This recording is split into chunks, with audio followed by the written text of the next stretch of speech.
সবকিছুর মালিক আল্লাহ। আজকে আমাকে আপনারা পঞ্চমবারের মতো এমপি নির্বাচিত করেছেন। আপনারা জানেন যে বাংলাদেশে যখনই কোনো ক্রান্তিকাল সময় আসে একটা পরিবারই সবসময় জনগণের পাশে দাঁড়ায়। সেটা কোন পরিবার? জিয়া পরিবার। মাননীয় প্রধানমন্ত্রী বিএনপির চেয়ারম্যান জনাব তারেক রহমানের নেতৃত্বে ইনশাআল্লাহ এই ঢাকা 2 আসন সহ বাংলাদেশ আবার নতুন করে জাগরিত হয়ে উঠবে, নতুন করে আবার মাথা উঁচু করে বিশ্ব দরবারে দাঁড়াবে, মাথা উঁচু করে দাঁড়াবে এবং বাংলাদেশের জনগণের ভোটাধিকার থাকবে এবং গণতান্ত্রিক যে অগ্রযাত্রা সেটা অব্যাহত থাকবে। আমাদের নাগরিকরা, আমাদের ঢাকা 2 আসনের ভোটাররা বিভিন্নভাবে অবহেলিত হয়েছে। এখন থেকে আমাদের সবাইকে ঐক্যবদ্ধ হয়ে কাজ করতে হবে যেন আমাদের ঢাকা 2 আসনটাকে আমরা একটি মডেল করে তুলতে পারি, যেখানে আমাদের প্রধানমন্ত্রী জনাব তারেক রহমান তার নেতৃত্বে আমরা এই ঢাকা 2 আসন সহ পুরো বাংলাদেশকে একটি নতুন অধ্যায় নিয়ে যেতে পারি।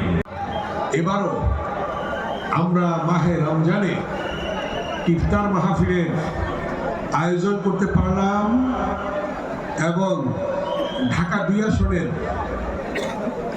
আমার শ্রদ্ধেয় মুরব্বী ভাই মা বোনেরা সহ তাদেরকে নিয়ে ইফতার করতে পারতেছি। এই জন্যে আল্লাহর কাছে শুকরিয়া আদায় করি, আলহামদুলিল্লাহ। 1991 সালে যখন আমি নির্বাচন করি তখন ডাকসুর ভিপি হিসাবে মাত্র 6 মাস, আর 6 মাস হয় নাই, মানে মেয়াদ পূর্ণ হয় নাই, তখনই আমাকে নির্বাচন করতে হয়েছিল আমাদের তৎকালীন নেত্রী সাবেক 3বারের প্রধানমন্ত্রী মরহুমা দেশনেত্রী বেগম খালেদা জিয়ার নির্দেশে। সেদিন 91 সালে থেকে এই পর্যন্ত 5 বার।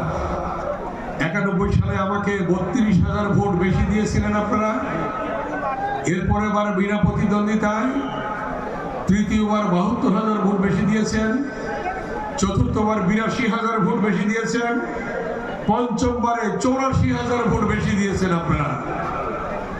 আল্লাহ তাআলার অশেষ রহমত এবং আল্লাহর পরে আপনারা আমার জন্যে কাজ করেছেন।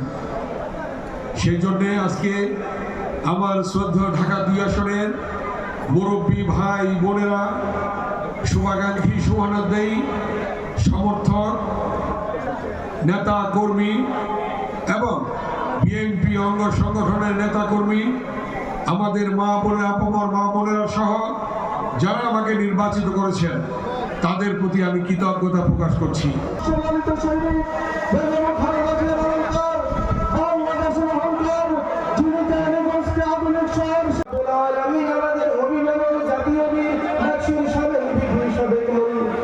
সাবেক